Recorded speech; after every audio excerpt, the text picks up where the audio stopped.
سڵاوتان لێ بەڕێزان جارێکتر لەگەڵتانم بۆ وەرگرتنی پەیوەندەکانتان لەسەر تەوریکتری بەنامەکەی خۆتان مایکی خەڵک ئەمڕۆ باس لە تەورێک دەکەین کە تایبەتە بە پڕچەکردنی سوپای عێراق لە ئێستادا هەروەها کاریگەریەکانی ئەو هەنگاوە. بەڕێزان بۆ ئیمزاکردن لەسەر ژمارەیەک ڕێکەوتنامە لە بوارەکانی چەک و وزەدا مالکی گەیشتە مۆسکۆ. ئەمە هەواڵی گەرمی ئەمڕۆی ڕاگەنە عێراقیەکان بوو کە لەسەر بانگهێشتی سەرۆکی رووسیا و بە مەبەستی ئیمزاکردنی چەند ڕێکەوتنێک لە بوارەکانی چەک و وزە و دۆزینەوەی ڕێگە چارەیەک بۆ قەیرانەکەی سووریا. ئەمڕۆ نوری مالکی سەرۆکی حکوومەتی عێراق گەیشتە شاری مۆسکۆ و بەر لە سەردانەکەشی بۆ مۆسکۆ لە کۆنفرانسی ڕۆژنامەنیدا نوری مالکی ئەوەی ڕاگەیاند بوو کە لەسەر بانگهێشتی ڤلادیمیر پوتین سەرۆکی رووسیا ئەو سەردانەی ئەنجامداوە بەنیازە لە مۆسکۆ ژمارەیەک ڕێکەوتنامە و یادداشتنامە لەگەڵ لایەنی رووسی سەبارەت بە پڕچەکردنی سوپای عێراق و بنبەرکردنی تیرۆر و بواری وزە ئیمزا بکات. هەروەها ئەوەشی وتووە کە تاوتوێکردنی ڕەوشی سووریا و دۆزینەوەی ڕێگە چارەیەک بۆ قەیرانەکەی تەوەرێکی تری سەردانەکەی دەبێت. لەلایەکی ترەوە نووسنگەی سەرۆکی حکوومەت ئاشکرای کردووە کە جگە لە مۆسکۆ مالکی بەنیازە سەردانی کۆماری چیک بکات. دیارە پەیوەندی نێوان عێراق و رووسیا دەگەڕێتەوە بۆ ساڵانی چلەکانی سەدەی ڕابردوو کە ئەو کات لەگەڵ یەکێتی سۆڤێتدا پەیوەندی دیپلۆماسی بەست و دواتریش بوو بە گرنگترین هاوردەکەری چەک و کەلوپەلی سەربازی لە ئێستاشدا وەک باسمان کرد سەردانەکەی نوری مالکی ئەو تەوەرەی کە ئێمە قسەی لەسەر دەکەین زیاتر تایبەتە بە پڕچەکردنی سوپای عێراق کە وەک سەرۆکوەزیرانی عێراق ئاماژەی پێداوە. بەڕێزان پێش ئەوەی پەیوەندەکانی ئێوە وەربگرین دەچینە لای سابر عەبدوڵڵا چاودێری سیاسی بۆ ئەوەی زانیاری زیاترمان دەستکەوێت لەسەر دوا پێشهاتەکانی ئەم هەنگاوە هەروەها کاریگەریەکانی ئەم هەنگاوە بە تایبەتی لەگەڵ درێژە کێشانی کێشەکانی نێوان هەولێر و بەغدا. سڵاو لەبێ کاک سابیر، پێت وایە کاریگەریەکانی ئەم هەنگاوە چی دەبێت کە چەند مانگێکە باس لە مەترسیەکانی دەکرێت؟ بەڵێ زۆر سپاس سڵاو لە ئێوەش.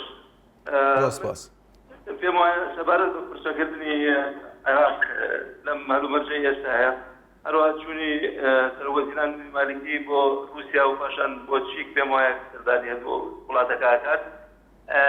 پێم وایە ئەمە هەنگاوێکی نوێ نییە لە نیەتی حکوومەتی ئێستا عێراق بەرامبەر بە خۆپرسەکردن و بە هەوڵدان بۆ بەدەستهێنانی جۆرەها چەکی نوێ لە رووسیا بەتایبەتی.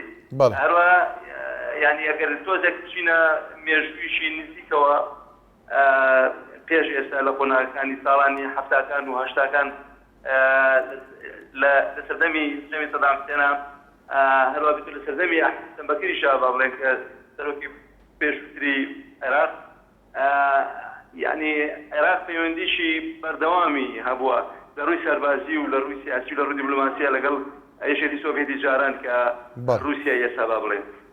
جا ئەم هەنگاوەی ئێستای نوری مالکیش ئەچێتە قاڵبیەوە کە رووسیا هەمیشە مزەودێکی یان با بڵێنەوەی کە پێویست کە سەرچاوەیەشی سەرەکی چەک بۆ عێراق. ئێستاش بڵێن تانک و دەوابەکانی رووسیایە کە بەدەست سوپای عێراقەوەیە هەروە بێتەوە لە ڕووی فڕۆکە و ئەوانەشەوە با بڵێن هەتا ڕادەیەک فڕۆکەی مێگ و فڕۆکەی سیخۆ وەمانە هەر ئێستاش لە دەستی هێزی ئاسمانی عێراق ماوە. جا ئێستا نوری مالکی هەوڵەدات کۆمەڵە چەکی نوێ رووسی بەدەست بێنێت یان یەکێ لەو دەوڵەتانەی کە ئەوێ سەفخەی چەکی لەگەڵا ببەستێ رووسیا ئێستا. بەڵێ کاک سابیر، ئەوەی کە باس دەکرێت کە باس لە دوو لایەن بکەین.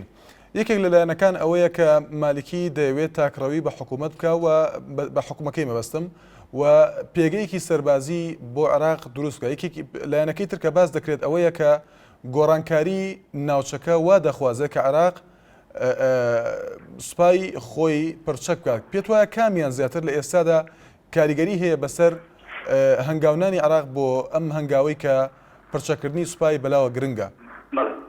وە خۆتان زانن بەڵاو پرسیاری ئەوە ڕاستە، یعنی لە شەقی یەکەمە کە نوری مالکی ئێستا هەوڵ بۆ تاکڕەوی ئەدا ئەمە بە دەقی ڕەنجی داوەتەوە ئێستا، یعنی بەتایبەتی بەرامبەر و لەناو هێز عەرەبیەکانیشە بەڕاستی یعنی نوری مالکی وەکو سەرۆکی حیزبی داوا وەکو کەسایەتێکی سیاسی دیاری ناو هاوپەیمانی نیشتیمانی عێراق کە لە لایەنە سوورەکانی لایەنە شیعەکانی کە ببورە پێکهاتووە ئەوێ هەموو کات باڵادەستی و یعنی وەکو کەسایەتێکی و زعیمێکی بەهێز و ینی خۆی بناسیێنێ و خۆی نمایشکات.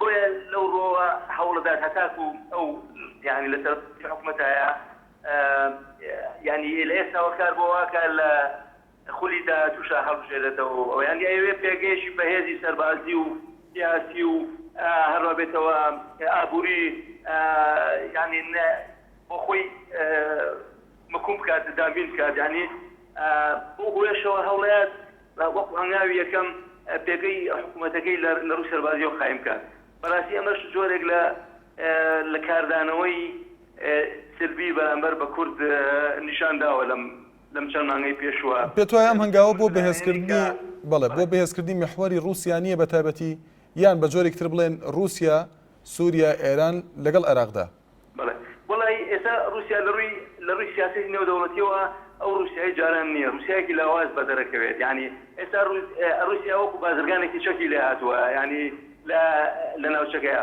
ئەوێت ئەو فراغە سیاسی و فراغە دیپلۆماسی و نێودەوڵەتێکی لە ڕێکخراو نێودەوڵەتەکان بەتایبەتی نەتەوە یەکگرتوەکانە هەیە رووسیا لەسەر ئاسی نێودەوڵەتی بەڵام ڕۆڵێکی گرنگی هەیە لە سووریا بەڵێ لە سووریا ڕۆژی گرنگە یعنی ئەمە ناکاتەوەی کە بڵێن دا هەموو ناوچەکانی جیهانایە لە هەموو قەیرانە سیاسی ناتوانێت ئەو ڕۆڵەی سووریا ببینێ یعنی بەحکمیەوەی ئەو هاوپەیمانێکی استراتیژی سووریایە و هاوپەیمانێکی استراتیژی ڕژێمی سەدامش بوو پێشتر هەڵبێت چەند ڕژێمێکی پەیوەندیشی تۆمتۆری لەگەڵ ئێرانە هەبوو پەیوەندیشی تۆمتۆری لەگەڵ فەرەنسانە هەبوو یعنی ئەوێت ئەو ڕۆڵە نێودەوڵەتی جارانی وەکو سوپەر پاوەرێ وەکو زرهێزێکی ناوچەکە بەدەست بێنێتەوە ئەجا یەکی لەو هەنگاوانە کە ئێستا عینێت بەڕاستی پتەوکردنەوەی پەیوەندیەکانێتی لەگەڵ دەوڵەتانی وەکو عێراق و وەکو سووریا ئێستا کە بە بەردەخشی قەیراناوی و شەڕێکی دژوارە تێپەڕێ یعنی ئەوێت بەڕاستی پارێزگاری لەو هەیمەنەی خۆی بکات لە ناوچەکە بەتابەتی ناوچەی خۆراوەتی ناوەڕاست بەڵێ کاک سابیر دوا پرسیارمان تایبەتە بە کێشەکانی یاخود درێژەکێشانی کێشەکانی نێوان هەولێر و بەغدا ئەم هەنگاوە تا چەند کاریگەری دەبێت لەسەر ئەو پرسە مەبەست ئەم هەنگاوە ئێستای مالکیەکە پرچەکردنی سوپای عێراق بڵێ رووسیا و لە چی با بڵێن پرچەکردنی سوپای عێراق تا چەند کاریگەری دەبێت لەسەر کێشەکانی نێوان هەولێر و بەغدا بەڕاستی ئەوە ینی ئەتوانین بڵێن یەکێ لە مەبەستم مەترسیەکانە ئەو مەترسیانەی کە باز دەکرێن بەڵێ بەڵێ یەکێ لە سیماکانی ئەو ململانەی ئێستایە مەسەلەی خۆپرچەکردن یعنی من پێم وایە ئەگەر بۆ نووری مالیکی ڕەوا بێت ئێستا حکوومەتی عێراق پرچەک بکات بۆ لێدانی کورد یا بۆ لێدانی هەر هێزێکی تر لە هێزە ئەقلیمیەکان مەسەلەن ئەمە ینی مافێکی سروشتی شەخۆ ئەگەر عێراق بەهێز بێت و باقی بەهێز بێت و بەڵام نەک بۆ سەرکوتکردنی نارەکانی لەناو خۆیان یان بەڕاستی من پێم وایە یەکێک لە ئامانجە سەرچیەکانی نیەتی مالکی بۆ خۆ پرچەکردنی سوپای عێراق و بۆ بەهێزکردنی بنەمای دەسەڵاتەکەی خۆی حکوومەتەکەی ئێستا یعنی یەکێک لە ئامانجەکان بەڕاستی بەربەرەکانەیە لەگەڵ کورد ململانەیە لەگەڵ کورد ئەجا ئەم ململانەش بەڕاستی ڕۆژ بەڕۆژ بەداخەوە زەقە بێتەوە هاوکات لەگەڵەوەشە کە هیچ لە هیچ دەسەکردەکان کە نووری مالکی هەروە عەلاوی هەروە بەڕێز سەرۆشی هەرێم ئامادەنین یەکتر ببینن ئامادەنین لەسەر مێزیکەوەدا بنشن کێشەکان و خەیرانەکان چارەسەر بکەن بەڕاستی بە زمانی گفتوگۆ و حیوار ئەنجا ئەمە بۆ خۆی بەڕاستی ئاماژەیەکە بۆی کە ئایندەی عێراق ئایندەیشی باش نابێتە ینی باڕاستەی تون و تێژی و خۆپرچەکردن و هەروە بێتەوە ململانەی سیاسی زیاتر دەچێت بەڵێ زۆر سپاس بۆ سابیر عەبدوڵڵا چاودێری سیاسی سپاس بۆ شیکردنەوەت بەڵێ بەڕێزان هەلوو بارەیەوە ئەمڕۆ باڵیۆزی ئێران لە بەغدا ئەوەی ڕاگەیاندووە کە مەحموود ئەحمەدی نەژاد سەرۆکی ئێران بەنیازە دوای گەڕانەوەی نووری مالکی لە گەشتەکەی بۆ رووسیا و چیک سەردانی شاری بەغدا بکات و لەگەڵ بەرپرسانی حکوومەتدا کۆبێتەوە ئەمە دوا پێشاتی پەیوەندیەکانی نێوان ئێران و عێراقیش ئێوە دەتوانن لە پەیوەندیەکانتانە باس لەو بکەن کە تا چەند ڕۆڵی ئێران کاریگەرە لە دۆخی ئێستا عێراق و بەتایبەتی لەم پرسە کە پرسی پرچەکردنی سوپای عێراقە بەڵێ بێگومان لەسەر تۆڕی کۆمەڵاتی فەیسبوک و ناونیشانی facebook.com/نالیەتیڤی دەتوانن ڕاوتی بنووس سەرنجەکانی خۆتان بنێرن یەکەم پەیوەندیمان کاک عەلی لە دهۆکەوە فەرموو کاک عەلی زۆر سپاس کاک عەلی ئەگەر دەنگی تەلەڤیزیۆنەکە کەسکەوە بەردەوام بی فەرموو زۆر سپاس دەکەم فەرموو بەڵێ کاک عەلی وەزارەتی کوردستان ئەو دەموچەی زۆرە حکوومەتی بەغدا ئەوەندە چەکەی دینکاری لە کوردستانەوە پێشمەرگێنە چەند لەسەر خۆمانە مەغزە لەسەر خۆمانە زێر لەسەر خۆمانە بەڵێ ڕاتۆمان 500,000 بەڵێ کاکانی بەڵێ سپاس بۆ پەیوەندەکەت هەر لە دووهۆکەوە مستەفامان لەگەڵدایە فەرموو کاک مستەفا الو مرحبا كاك شلون؟ مرحبا کاک مستەفا فەرموو مرحبا برا مرحبا کاک مستەفا گوێمان لێتە برا نسبة نوري المالكي بەڵێ نسبة نوري المالكي شوي بوروسي نسبة يعني او تشتي او في شوي او يبين خلصر عراقي بساطيني دكتاتورة وكي صدام حسين او فارس كاتو انفال او ديال المراكز بس او بيمنا كردو منات وينين او دكتاتورة او يا خو صدام ديال همي دولتي يا خو كري رئيس اركان الجيش وهمي تشتاوى بەڵێ همي تشتاوى سويدا عسكر او جولينيتا او فيري ويرا او بيمنا تجي بەڵێ سپاس بۆ کاک مستەفا لە دووهۆکەوە فاروق لە هەولێرەوە فەرموو کاک فاروق کاک فاروق لە هەولێر بەڕێزەکەم کاتەوە باش زۆر سپاس کاک فاروق نێران و هەموو لایەکتان باش زۆر سپاس ساودێرە سیاسی و بەداخەوە قسەکانی وەکو خۆی نەگواستەوە نەری مالکی تەمان بڕۆ حەقی خۆیەتی پسەک ژوەرگرێ تشت ژوەرگرێ نوری مالکی لە 150 جێشی عێراقی سەوتی بۆ معارەزەی عێراقی دەیە کەسێکی فەسڵ نەکرد بەڵام منۆ خوزانی وان کارمەڵوو دەستوو بۆ رووسیا بۆ تەنگ بەڵام لەلایەنی ئەمریکاوە من خۆم ساودێرێکی سیاسی شمۆ ڕۆژنامە نووسێکم تەکی نەدراپێ ئەوەش بوو بە بەڵگەی ئەوەی کەوا ئەو بۆ لەسەر خۆپشاندانەکەی هەفتەی شوبات خەڵکی کوشت ئەو مەزوود بەرزانی ئامادەیە تەقل لە هاوڵاتیەکانی خۆی بکات نەک لە هیچکە اینجا بەنسبەتەوە بەنسبەت دووریمانکی وڵای کابرایەکی دیکتاتۆر نییە کەسی فەسڵ نەکردووە ئەگەر ئێمە بینە سەرەوەی کەوا و برادەرەی کەوای ناوی چیە و چاودێرە سیاسی قسەی کرد دەگە ڕێزما بۆ قسەکانی بەس دەبایەوە ئەوەی ڕاست کردایەتەوە ئەڵێ وەکو دیکتاتۆری خۆی ئەنوێنێ ئەمە دیکتاتۆرە کاکە گیان نوری مالکی دیکتاتۆر نییە بۆ ژیان کورد نییە دیکتاتۆر باە خەڵکی فاستڵە کرد دیکتاتۆر باە بە چەک لە خەڵکیێدا نوری مالکی زۆر زۆر زۆر زۆر لەم سەرۆکی هەرێمەی خۆمان باشتر لەلایەک شترشەوە ئەوەی کەوا ئەڵێ ئەوێ خۆی بەسەر دەسەڵات نوری مالکی کوڕێکی نییە مدیر ئاسایش بێ کوڕێکی نییە جێگرین بێ لە چۆ دیکتاتۆری وەرە من دیکتاتۆرەکانت یەکێک لە بنەماڵی ماڵ مەسعودا بۆ دەرەکەم چ کەس 50 کەسن بەداخەوە داوا لەو کەساناکە پەیوەندی بکەن بچنە سەر ڕاستیەکەی کاکە دیکتاتۆرەکە لە خۆمانەوە با چاکە اینجا بە خەڵک بڵێن دیکتاتۆر لەگەڵ ڕێزڵە بۆ هەموو لایەک بەڵێ سپاس بۆ کاک فاروق لە هەولێرەوە جوتیار لە شارباژێرەوە فەرموو کاک جوتیار بەڵە دەستخۆش بێ سپاس کاک جوتیار فەرموو سڵاو لێ بێ دەستخۆشی بەرنامەکە لێکم کاکە شوانە زۆر سپاس دەکەم فەرموو وەڵام من بیکەم بە دوو بەش با بڵێن باسەکە بەڵێ بەشی یەکەمیان خۆی نوری مالکی پیاوێکی سیاسیە چونکە ئەڵە لە سیاست پیاوێکی سیاسەمەداریان پرسی تۆ لە چی بۆ ئەمریکا وتی دەرگای لە سۆڤێتە دەڕاستە خۆی نوری مالکی پیاوێکی زۆر زیرەکە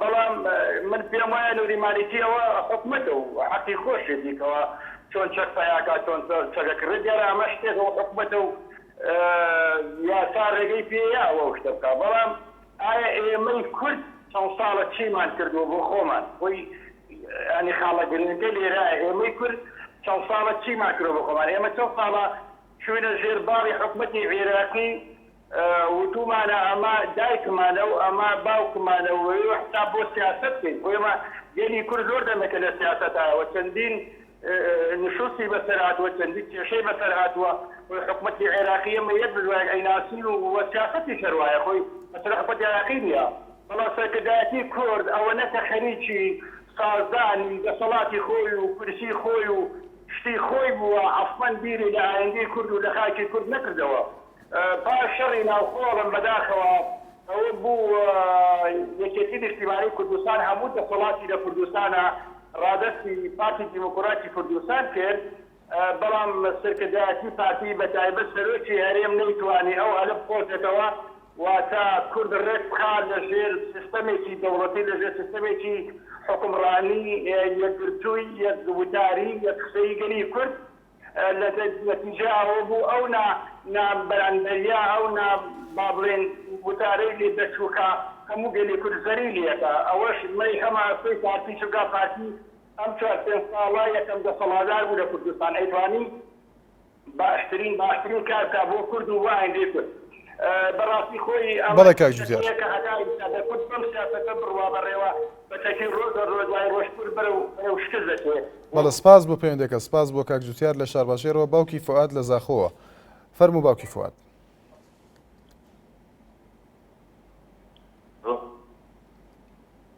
بەڵێ باوکی فواد گوێمان لێتە. مرحبا. مرحبا باوکی فواد فەرموو. او تغيث ما تقول شكر السلاحي رياضا. تێنەگەیشتم باوکی فواد. باوکی فواد گوێت لێمانە؟ نجم رياضا او السلاحي بو شكر مالكي. بەڵێ گوێمان لێتە.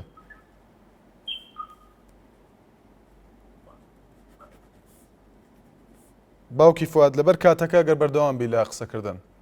گوێمان لێتە. بەڵێ دیارە پەیوەندەکەی پشڕا. سۆران لە سلێمانیەوە فەرموو کاک سۆران.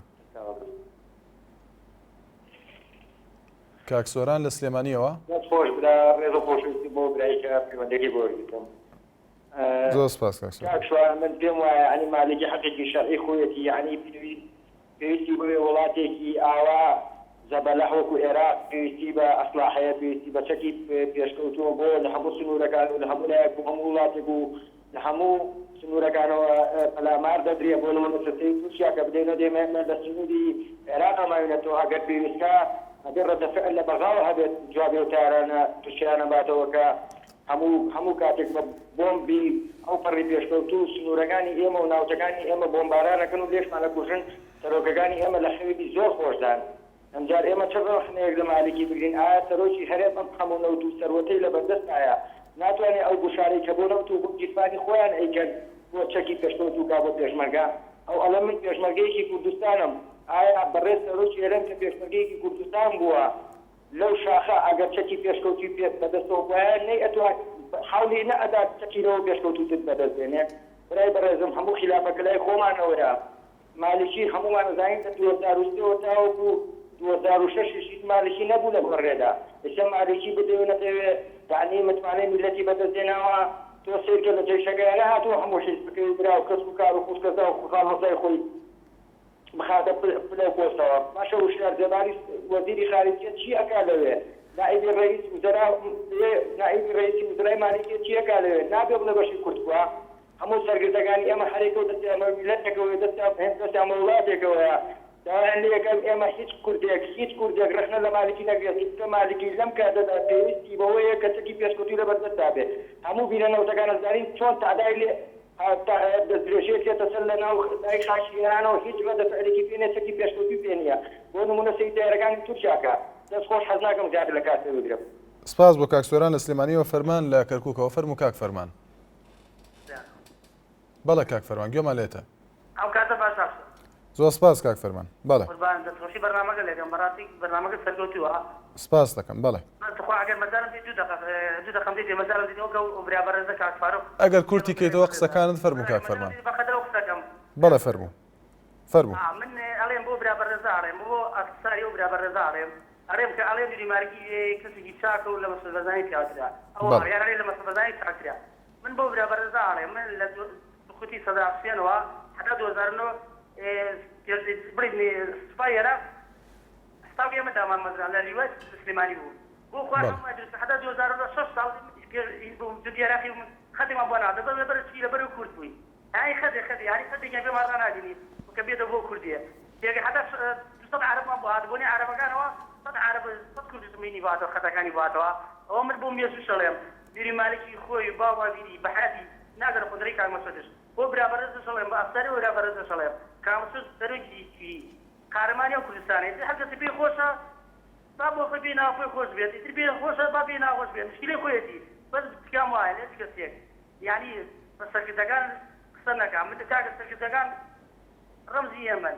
بعض زلالة كان مسؤولة كان نسيوانا من كادري يفاتي ساق حاليا حتى 2009 أفسري للجيش العراق وما خدي كبونا هذا شلون من يعني سبب مالي جيب كم ساقا مفرق ولا كم من داوكري إسماعيل كان مسؤول براسي هيك كاري ناكر داوم لفاتي شيء لكركوك لا عندما يصير كذا كان لكركوك فاتي داوكار من ناو خلقهم داوكار الحموس كذا هذه فاتي ولا كركوكا كان صلاة دلو داوكار مسكايا ليش إلى كان نبي بس أنا بوجه شيء مالكي وهذا وطبعا هذا بكردو وطبعا هذا بابي هذا بدأت يعمل تبدأ بەڵێ کاک فەرمان لە کەرکووک سپاس بۆ پەیوەندەکەت لەسەر تۆڕی کۆمەڵایەتی فەیسبوک. ماکوان ڕێبین دەڵێت بڕوا بکەن بەرپرسی یەکەم کەم تەرخەمی لە نەکوردیەکانە ئەوەندە لەگەڵ یەک شەڕی دەسەڵات دەکەن ئاگایان لە کەرکووک بووە باشتر بوو. کەیوان لە سێ سادقەوە فەرموو کاکەیوان. کاکەیوان لە سێ سادقەوە. ئەم کاتت باش تەخشوان. زۆر سپاس کاکەیوان. باشی بەڕێزەکەم. سپاس دەکەم فەرموو. بەڕێزەکەم من دوو مشکلەمان هەیە لێرە. مشکلە یەکەم نابێت پێمان ناخۆشبەکەی عێراق چاکەکەڕێت. بەڵێ. لەبەر حەقخوێتی. چونکە عێراق وڵاتێکی گەورەیە. ئینشەڵڵا من دوعای ئەوە ئەکەم. ئینشەڵڵا خۆی گەورە نوێی مالکی زیاتر بەسەر بخا بەسەر کووردا. لەبەرەوە من وەکو پێشمەرگەیەک چەند ساڵە پێشمەرگەم و عەشەکەی من 500 حەسەبە. واجبەکەی من 20 بەدەیە. بەڵێ کاکە گیان جندێکی عێراقی 100,000 معاش وەرەگرێت. بۆچی من پێم ناخۆش بێ ئەو چەک بکڕێت؟ بەڵێ. من داوا لە سەرۆکی هەرێمەکەم لە سەرۆکی حکومەت هەرێمەکەم چاک بە پێشمەرگا بخشێنێتەوە گوناحە. ماڵ و مناڵی پێشمەرگا حیز بوو. ئەو تا بڕۆ وێ ڕاستی قایلی پێشمەرگەیەک حیز بووە. کاکە کرێخانی پێ نادرێت. کاکە مەسەف قوسە. مەسەف ناکرێت. مناڵی مەسئولێک ئێوارە دائانیشێت لەسەر مێزەکە 1 ملیۆن دینار داهات. بۆچی من یەک ماسیر چل دانە ڕۆژەکە ئێستا معاشم نەگرتووە چل ڕۆژە مەڕاوەستمە دێ 500,000ەوە. بۆ پێم ناخۆش بێ کاراوە بکە. تأکیدێت لە هەر ئەوەی کە من لە فوقجاڵە نە ئەو ژیوان تأکید ئەکەم یەک نەفەر ئامادە نییە فیشەکێک بتەخێنێت شەڕ بۆ حکومەکە بکات. بەڵێ سپاس بۆ کاکەیوان.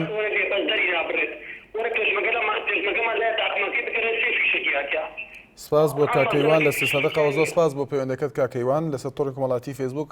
خەزانی تەمەن بەو ناوەیە دەڵێت بەڕای من هیچ کاریگەری و لێکەوتەیەکی خراپی بۆ سەر کورد نییە، تەنها مراوغەی سیاسیە سەرکردەکانی خۆمان دەیکەن. خۆ ئەگەر وا نییە و مەترسیمان لەسرە ئەی بۆ ئەم هەموو سەرکردە و سوپاسالار و وەزیرە لە بەغدا ناهێنێنەوە بۆ یاخود ناهێننەوە بۆ کوردستان. ڕامەلیک دەڵێت نازانم ئێمە بۆ ئەوەنە ئەترسین لە سوپای عێراق لەبەر ئەوەی سەرۆکۆمار کووردە و سوپاسالاری عێراق کووردە ئیتر ئەم ترسە لە چیان؟ ئەوە تا سەرکردەکانی کورد لە بەغدا بکشێنەوەیان ئەوە تا ئەوەنە بە نەیڵێنەوە سوپا مەترسیە بۆ سەر کورد. حەمید لە هەولێرەوە فەرموو کاک حەمید. کاک حەمید لە هەولێرەوە. ئەو کاتەدان باش لە هەولێری پایتەختەوە. زۆر سپاس کاک حەمید. دیارە دەست خۆش بۆ تەوەری بەرنامەکەت. تەوەرێکی زۆر باشە. سەبارەت بە پرسەکردنی جێیشی عێراق دیارە خۆتان دەزانن ئێمە دەستورێکمان هەیە. ئەو دەستورە بە چاودێری نەتەوە یەکگرتوەکانەوە نووسراوەتەوە. وەکو دەستوری هەمیشەی عێراق بە ئاگاداری هەموو لایەکەکان لەو بڕگەیەدا هەیە کە جێیشی عێراقی مافی خۆیەتی پرسەی وکرێتەوە، بەڵام بە ئاگاداری نەتەوە یەکگرتوەکان دوایەوە پابەندێ بۆ دەستورە ئەو جێشە لە ململانەی ناوخۆدا بەکار نەیە بە هیچ شێوەیەک. بەڵام بەداخەوە ئەوەی لە نێوان پەرلەمانی عێراق و پەرلەمانی کوردستاندایە وەکو گوتمان یاخۆتان دەزانن کە یاسا بڵین قانونێکمانەیە کۆپێراتیڤ هەماهەنگی کە پێکەوە کارکردن کە تۆ دەبێت ئەوە بسەلمێنی کە ئەو متمانەیە هەبێت کە جێشی عێراقی کە نتوانێت پەلاماری کوردستان بدا و هەروەها پێشمەرگەی کوردستانیش کە پەلاماری ناوەند نەدا لە ڕێگەی پەرلەمانەوە گفتوگۆ هەبێ و هەر کاتێک کە کوردستان پێویستی بە یارمەتی بوو داوای لە جێشی عێراقی بکە و هەر کاتێک جێشی عێراقی پێویستی بە یارمەتی بوو داوای لە هێزی پێشمەرگەی کوردستان بکە نەک لە ململانەی ناوخۆدا بەکار بێ. بۆ نمونە ئێمە ئەگەر بێت و دەوڵەتی کوردیشمان هەبێ تۆ هەندێک خاڵ هەیە دەبێت لەسەری هەماهەنگی هەبێ هاوکاری هەبێ دەرمانی ماوە بەسەرچوو خواردنی ماوە بەسەرچوو تۆ ئەگەر دەوڵەتی کوردیش تۆ بە ناوێت دێری لە هەرێمی کوردستانەوە داخل بە عێراق بێ یا لە عێراق لە عێراقەوە داخل بە هەرێمی کوردستان بێ ئەوە دەبێت لێک تێگەیشتن و حالیبوون هەبێ. بەداخەوە من واز دەکەم زۆربەی گرفتەکان لەوە ڕوودەدا کە زمانێک نییە بۆ تێگەیشتن دیارە هەوری ساتی شەیەکە کۆ بنەوە هەموو لایەنەکان دیارە دەبێت ئەو خاڵانە بەیەکەوە باز بکرێ. بەڵام خۆی هەرم بەڕاستی بۆ هەم بکرێ و یاگرێ خازەندن ساکێتی هەتاوە ئەسیەت پەرێنگرێ هەموو لایەنە سیاسەکان بەهەر شێوەیەک بێ یانی حکوومەت بەڕاستی یەک و یەک دەکاتە لەبەر یاسا بەسەروەری خۆی بزانێ حیزب بەسەروەری خۆی نزانێ ڕاستە حیزب حکوومەت پێک دێنێ کەس بە بەلایەوە گرنگ نییە ئەو حکومەتدا یەکێتی دادێنێ پارتی دادێنێ معارەزە دادێنێ بەڵام لە کاتی تەشکیلکردنی حکومەت دەبێت ئاساقی بناو و ئاسا بەسەر بزانێ. بەڵێ کاک حەمید لە هەولێرەوە زۆر سپاس بۆ پەیوەندەکەت، زۆر سپاس بۆ کاک حەمید لە هەولێرەوە. نیاز لە خانەقینەوە سڵاو لێ بفەرموو. غەڵەتە زانی ببوورە کاک نیاز؟ ئەو ناوای منە میهادە، میهاد نە نیاز. نیهاد فەرموو کاک نیهاد ببوورە. نیازە ناوەکە لەسەر شاسە غەڵەتە. فەرموو کاک نیهاد. کەسێکەکەم کاتت باش. زۆر سپاس کاک نیهاد. زۆر بەدەڵگرانیەوە داوای نیگرانیم لەو جەماوەرە کە لەسەر شاسی تەلەڤیزیۆن ئارتی دەرەچێت دەرچەوە بەرامبەر حکومەت کوردستان بە هەموو جۆرە داوەزنە قسەکردن بەرامبەر نووری مالیکی. ئەو کەسانی وها داوەزن لە زاخۆ هەتاکو خەڵکانە سنووری خانەقینە ئیسە بەدەستی حکومەتی کوردەوەیە. بەڵێ لێمە بەڵێ گوێمالێتە کاک نیهاد. دابەزن بە هەموو شێوازێ قسە بە حکومەتی کوردستان دەکەن لە سنووری ناوچەی خانەقین دەربارەی لە نەفخانە قسە تەکا دەکەم. ئەو ناوچە دابڕاوانە کە ئیساکرد لە ملت کورد دابڕاوە. گوێ لێمە؟ بەڵێ گوێم لێتە. ئەو ناوچانە دابڕاوانە لە دەست کورد مالیکی لە ساڵی 2007 من ئەنجومەنی ڕابردووی گوندی نەفخانە بوومە سەر بە قەزای خانەقین گەورەترین ناوچە نەفتاویە لە ناوچەی خانەقینە هەمووشی کوردنشینە. بەرپرسانی خانەقین بە هەموو توانایە گیانوە دەربارەی یەکێتی توش و پارتیزیش بە هەموو قوتیگان دیفاعیان لەو ناوچە کردیە هەتا بگێتە نەفخانە و لەوانە تا کەرکووکش بڕوا. بەس زۆر دڵگرانی و قسەکەم لە شارباژۆرە قسەکە لە زاخۆ قسەکە هیچ معلوماتێکە دەربارەی ئەو ناوچانە نییە کە حکومەتی بەعز هەموو جۆرە و هەموو تعدای حرجێن بێت ئەم حکومەتە لە بەغاوە تعداد لەم ملەتەیەکا لەم ناوچە. داوا لە هەموو گەنجێکی کوورد دەکەم ئەگەر ئامادەیە با یەکی خاوەن عایلە بێت با بێتە گوندێک لەو گوندانەی دەوروبەری خانەقینە بتوانێت بژێت بۆ سەعاتێ کە بزانە خەڵەوە چۆنەژێ حالیدە بێت لە ساڵی 2030 من ئەنجومەن بوومە لە نەفخانەیە بە هەموو بەڵگەیەکەوە پشتی دەکەم وەرەقە لە بەردەستمایە حالیجێن بێت کە حکوومەتی مرکزی وزارەی نەفت وزارەی زراعە وزارەی کارەبا چۆن توانسیەتی حالیجە ئەو ناوچە لە کورددا بوڕێ. بەس بەگشت دنیاگۆ ئەڵێمە مەسئولانی خانەقین حەدە و ناوچە بەگشت توانایە گوێنە دیفاعیان لە ئێمە کردیا دیفاعیان لە حقوقی ئێمە کردیا بە هەموو توانایە گیرفانی حیزبەکەی خۆیان نە حکومەتەکەی کوردستان بێمەیان تارخان کردووە کەڵکانێکی زۆری ئێمەیان تەعین کردیا. بەس ئێوە ئاگادار نین لەو ناوچانە عەرەبە شۆفێنەکان هەتا ئەم دەکا ناوچەکان لە دوای ساڵی 2030 و حالیجیان بێت بەلە 2030 بە حزب بەعز کردێتی بەناوی عەرەبەکان ئیسا سەر دەنێ هەتی ئەو خاکە کاتە ناوی حزب عەرەبەکانەوە. بەڵە سپاس بۆ کاک نیهاد لە خانەقینەوە زۆر سپاس بۆ پەیوەندەکەت. لەسەر تۆری کۆمەڵاتی فیسبوک ئەحمەد خان چاربوتی دەڵێت بە بڕای من پەرچەکردنی سوپای عێراق هیچ مەترسیەکی نییە بۆ کوردستان. من پێم وایە نووری مالیکی باشترین پلانی هەیە لە ڕووی چەکەوە لە کوردستانی خۆمانی شتاک و ئێستا پێشمەرگە چەکی خۆیەتی هەروەها ئاوات کەمال دەڵێت ئەم پرچەکردنە بۆ گیانی کووردە و چانێک و پەیوەندەکانتان وەردەگرینەوە.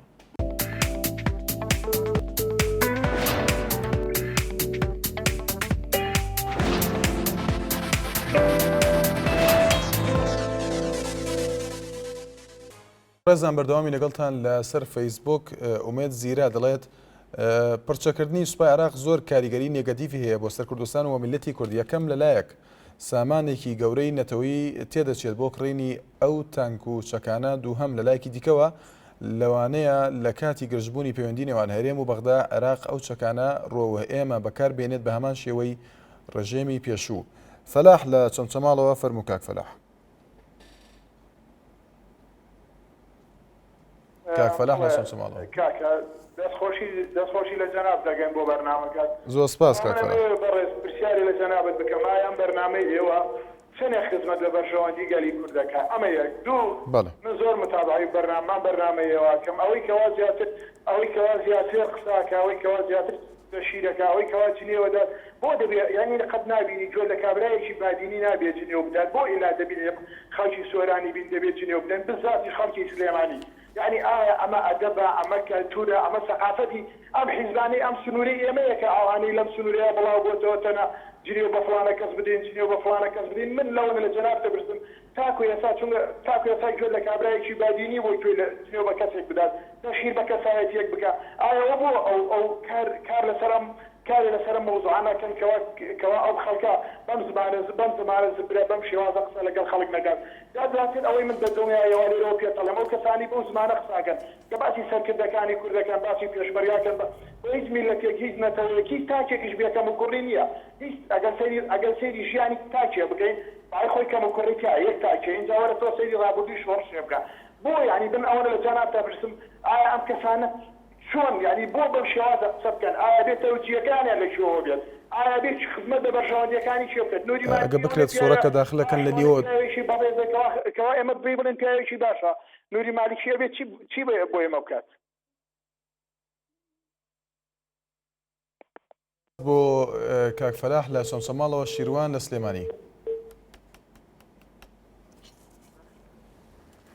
بەڵێ ئەم کاتۆ باش بەڕێز زۆر سپاس کاک شیروان ئەندەستخۆشی ئەو بەرنامێتان لێکەم و زۆر سپاس دەکەم بەنسبە پرچەکردنی سوپای عێراقەوە بەڕاستی ئێمە ئەو برادرە سەرچماڵەوە قسا کاڵێ گوایە خەڵک ڕەخنە لە سەرکردەکانی کورد دەگرێت بەڵام خەڵکی سلێمانی خەڵکی هەموو ناوچەکان بەڕاستی من پێم باشە ڕەخنان لێ بووی لەبەر ڕەخ نەگرتێن ئەمان ئەمە بەخوا نابشتنەوە کە ئەگەر ڕەخنەت نەگر ئەمانە ڕۆژ بە ڕۆژ بەرەو خراببوون ئەڕۆن ئەو هەموو بودجەیە کە لە بەردەستیانە نەیانتوانی ئەوان شتێک ئەی باشە بۆ ئەوان نەیانتوانی چاک بکڕن بەڕاستی قیادەی کوردی ئەمڕۆ تەماشاکەی کە ناڕزای دەرە بڕێ بەرامبەرەوەی کە مالیکی چەگەکڕ بەڵام ئەوە قیادەکانی کوردی تەماشاکە لە چواردەوری شارە پێلا ئەتر باشە کورد بووەتر ئەی باشە ئەوە قیادەی کوردی هەموو باسی کردیوە و پێلای لە چواردەوری شاری هەموو تەلبەر کردووە دڵنیە بە بۆ تەلبەنانیان ناتوانێت بەنارێنی کوردستانەوە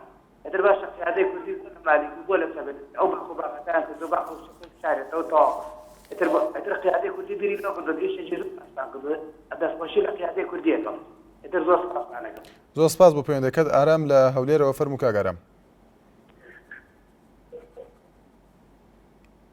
کاک ئارام لە هەولێرەوە سپاس کاک ئارام فەرموو زۆر سپاس دەکەم بەڵێ باش حياتك من سپاس دەکەم کاک ئارام تخش لو تولد جواناتك مع حياتك زۆر سپاس دەکەم بريدي بەڵێزەکەم باسی ئەو تەوەری کە دەکەن نوری مادێکی گوایە نازانم ئەو شتانە قوربان گیان ئەمە لە هەمان کات لە وڵاتەکەی خۆشمان وەزانم کریان نەکڕێت لەو ئەسلحانەی کە باز دەکرێتن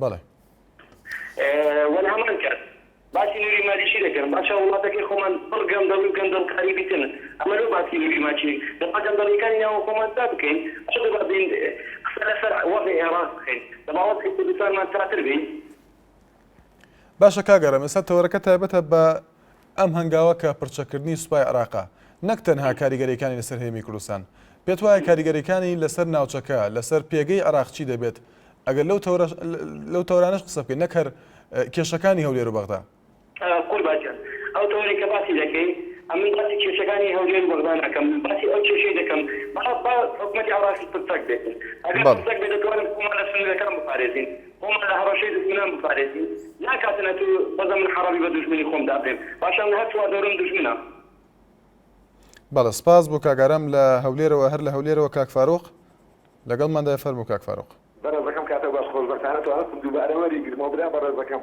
دوو قسەم هەیە دێوەی کەناری کەس بێن تەرسیز بە کەسش بکەم ئەو برادەرێ و کەوا تەلەفۆنی گوتی کاک فاروق وتێتی من خەتێکشیان نەداوە بێم کاکە ئەگەر من کە پیاوێکی مالیکی بم لەناو پیاوێکی مالیکی بم لەناو پارتیا بم یەکسەر بەبێ خەت بەبێ هیچ شتێ فەسڵمەکەن بۆ هەیە بشنیان کردن دووەم شتە ئەو برادەرەی تر قسەی کرد ئەلە لە بادینانەوە ناتوانم بەخەم کاکە خەڵکی بادینان داخراوە خەڵکی بادینان حزب لە حیزبەت سیاسایی نەکراوەتەوە خەڵکی سۆرانی وەک هەولێر سلێمانی وەک کاکە ئێستا هەتا بادینی ئێمە بە کەسێکی دەرەجە دوودانە بەڵام کوردی ئێمە دوای ئەوان کەوتووە برا بەڕێزەکەم لە لایەکی ترشەوە مەبوو دەزانی بۆ هەیە لە سەتا هەفتەی ئەو سەکانە وەرگێ لە مالیکیەکەی کردێ سەر ئەم قانونەن دەرمانەکەیە بەف ئەو خۆی کاک مەبوو لە سویسەوە کوژاوەتەوە برا بەڕێزەکەم بە من هەڵما کردێ کاکە ژیان تکایە کاک فاروق با بەو زمانە قسە نەکەین تکایە سپاس بۆ پەیوەندەکەت بۆ دووەم جار پەیوەندیت کردەوە هیوادارم بەو شێوەیە قسە نەکەین لەبەرەوەی ئێستا وای لێ دێت کە لە بەرنامەکەدا جۆرێک لە وەڵامدانەوە دروست دەبێت لە نێوان بەشداربوواندا دەتوانیەوە ئازادانە لەسەر تەورەکە قسە بکەن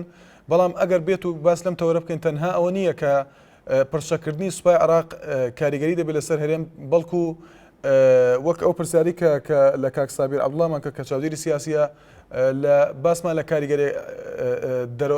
کاریگەر دەرکیەکانیش کرد لەسەر ناوچەکە بە تایبەتی گۆڕانکاریەکانی سووریا ئەو گرژەیە کە لە نێوان سووریا و تورکیا لە ئێستادا هەیە و ڕۆڵی ئێرانیش لە عێراق ئەگە بکرێەوە باس لەوانەش کە نەک هەر تەنها تەوەرەکە تایبەتکەن بە کێشەکانی نێوان هەرێم و بەغدا. بەڵێ پەیوەندیەکی ترمان لەگەڵدایە علی لە سلێمانیەوە فەرموو کاک علی. ئەلۆ بەڵێ کاک علی. ئەم کاتێک باش بەڕێز. زۆر سپاس کاک علی. دەستخۆشی بەرنامەکەتان لە یەکەم بەرنامەیەکی معقولە، بەرنامەیەکی شایستەیە بۆ ئازادی ڕادەربڕین، چونکە ئەوە بەشێکە لە دیموکراسی، بەشێکە لە ئازادی بینرا و ئازادی بیسترا و دەربارەی پرسەکردن ئەوە هیچ ترس و خۆفێکی ناوێت. یعنی تا ئێستا حکوومەتی عێراقی دەبابێ هەیە دەبابە و ڕاجیمە و ئەنواع چەک کە لە پاش ڕژێمی عێراق بە جێماخوز هەیەی ئەوە ترسی نییە. ئەمڕۆ بەیانی بێ حکوومەتی عێراق سیادەی هەیە، حکوومەتێکی مەرکەزیە، حکوومەتێکی سەربەخۆیە، ئەبێ خۆی کات خاوەنی چەک و خۆی پرسە بکە. ئەمڕۆ بەیانی بێ خۆ ناکرێت لەبەر خاتری ئێمە لەبەرەوەی ئێمە ئەترسین ئەو خۆی پرسەک نەکات. ئەمە لایەنێکیان. لایەنی دووهەمیان ئەو زەمانە بەسەر چوو بینیمان بەهاری عەرەبی کۆمەڵێک گەنج کۆمەڵی خەڵک ڕاپەڕین لە کۆمەڵێک سەرکردەی زۆر گەورە، زۆر مخلیص، زۆر مطیعی ئەمریکا و ڕۆژئاوا، بەڵام خەڵک ناڕازی بوو لێیان. خەڵکی ڕاپەڕی و بەدەرینان ڕۆیشتن. سیستەمی ئەمڕۆ زەمانەی ئەمڕۆ جیاوازە لەگەڵ زەمانەی زوابترین. بەڵێ ناڕێکی هەیە، ناتەوازنی هەیە، بەڵام ناکە ئەوەی بێن دەردە دڵی خۆمان ئەوەی من گلەیم لە دراوسەکەم هەیە بێم لە یانئاڵتەیە هەر هەموو لەسەرەوە بۆ خوارەوە باسیکەم. هەر یەکێک لە تاکی کورد، هەر یەکێک لە تاکی عەرەبیش وەلایەکی هەیە بۆ خاکە، بۆ عەرزە، بۆ نیشتیمانی کە لەسەرێتی. وەلای ئێمە حیزبەکانمان باش بن یا خراپن بۆ خۆمانە، بۆ حیزبەکان نییە. ئەوە لایەنی یەکەم. لایەنی دووهەم ئێمە نابێ خۆمان بکەینە تەشبیه نەبێ قەندێکی کوردی هەیە لە گیسکەکەی هەیە بە مالکی خۆمان بترسێنین هەموو ڕۆژێ. مالکیش دەیان خەیاراتی لە پێشە.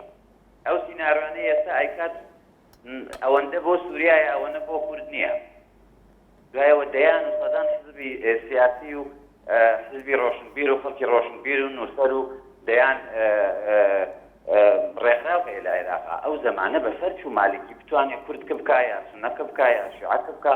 بەڵێ کاک عەلی. بەڕای من هیچ ترسێکی نایە و سپاس بۆ ئەو کاتەی بەمەتان بەخشی سپاسان. زۆر سپاس بۆ پەیوەندیەکەت لەسەر تۆڕی کۆمەڵایەتی فەیسبوک هەڤاڵ HA دەڵێت بە درێژایی مێژوو هەمیشە کورد و سەرکردایەتەکەی عێراقی نوێیان دامەزراندۆتەوە بوونەتە دامەزرێنەری عێراقێکی نوێ. دواتریش کە عێراق خۆی گرتوتەوە یەکەمکاری کە کردوویەتی دژایەتی کورد بووە. لەبەر ئەوە بەڕای من ئەمەش وەک پێشوو وایە و شاخمان لە پێشە. کارزان علی دەڵێت مالیکی و حکوومەتی عێراقیش هیچ مەترسیەکیان نییە لە سەرگەری کورد، ئەوە تەنها سیناریۆی پارتەکانی کوردستانە بۆ پاراستنی بەرژەوەندی تەسکی حەزبی و ڕاکێشانی خەڵکی کوردستان بۆ ناو سیناریۆکان.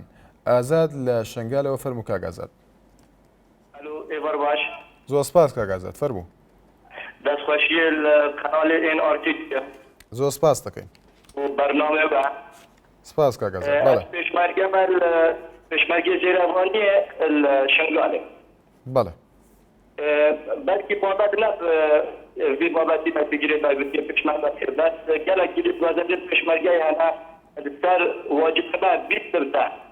آیا بۆچی پێشمەرگی کوردستان هەمی پێشمەرگە کوردستانێنە و ئەم کوردستانێتی هەدەفەمە ئالمانجەمە هەمگیرە بێتە. آیا بۆچی پێشمەرگی سەرەفەکە هەمی بیستە و یەلی درێ هەندێک هەیڤەکێل مالن، هەندێک دو هەیڤە سێ هەیڤەل مالن. يعني هر پێشمەرگەیەکی بڕەنگێکی واجبیت گرت و دەوامێت.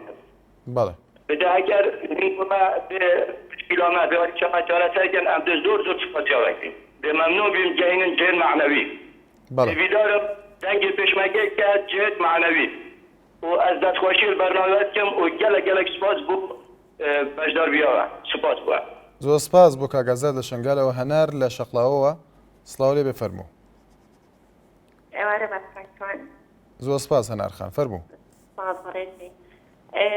دەمێ باسی سوالەکە بکەم بەڕاستی پێش ئەوەی باسی سوالەکە بکەم دەمێ باسی ئەو بکەم بەڕاستی ما تاکەی خۆمان بخۆینەوە تاکەی ئێمە کورد خۆی بخواتەوە بەڕاستی تێر نەبووین ئەتاکەی تۆڵە و ئیتری تۆمەت یەکتر تۆمەتبار بکەین ئەوە تا لە بەختا تۆڕ دەباتین بەڕاستی لامان کاتەوە باسی ئەو بکەم بەڕاستی ئێمە گەشتە ماومانە بەڕاستی تۆزێکی بکەین بە ڕۆژتم بیر هەتاکری ئێمە سەرۆکەکانمان تۆمەتبارەکەین دار سەرۆکەی بێ کاک لە شیرۆان بێ کاک مەسعود بێ دراتاڵی بانە بێ بەڕاستی ئەوە هەموو سەرکردی هەموو کوردن بەڕاستی هەر کەسێک قسەوانە برێ بەڕای مەسەری خۆیدا لەبەر بەنسبەت گەوەرەکە سێت من بە مترسیداری ئەزانی بۆشتر کورد دوو کار کاتێک کورد کوێبیستی عەرەب بێت بێ ناخۆشار بە هەمەش دەوەت ئەمانە نیمتە دوژبنن بەڕاستی بەڵام هەتا سێ ناکرێت بە ئاشکا دەری ناکرێت بەڕاستی ئەوان کورد و عەرەب دوژبنن بەڕای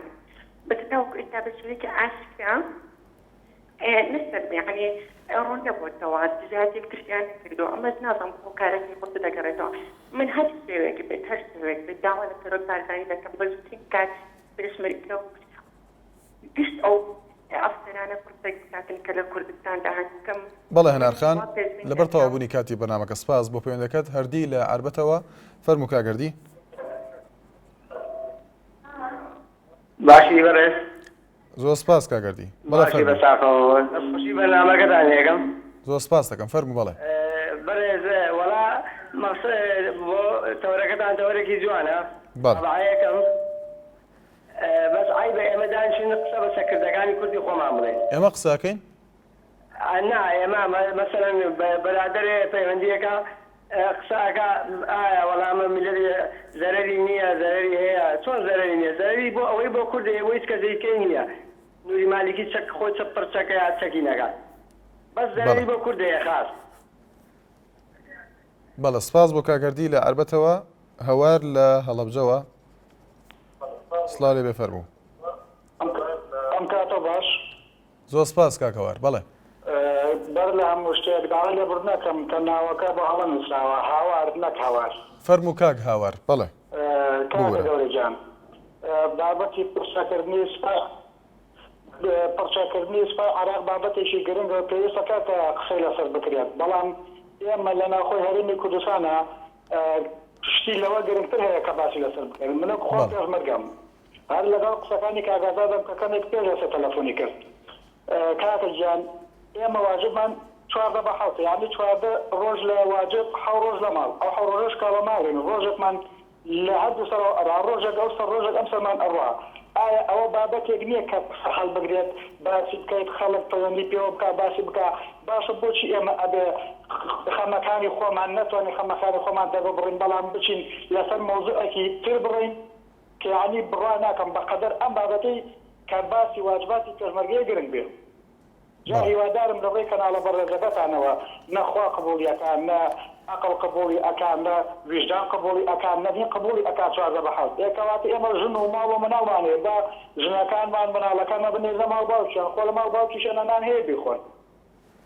ئەگەر کوڕی فەقیر نەبین و ئەگەر لەبەر مەعیشەت نەبێ ناچین 14 بە حەوت قبوڵ بکەین ئەگەر بەڕێستان لە یەکێک لە ئێوارەکانە ئەو بەرنامەیەتاندا بەزانایە و قسەتان لەگەڵ لەسەر ئەو کێشانە بکردا ئێمە مەمنون ئەبن و سپاسی ئەوەکەی زۆر سپاس بۆ کاک هاوار لە هەڵەبجەوە کە دوای پەیوەندیمان بۆ بەڕێزان تاس بێنێ هەر شاد و بەختەوەر بن.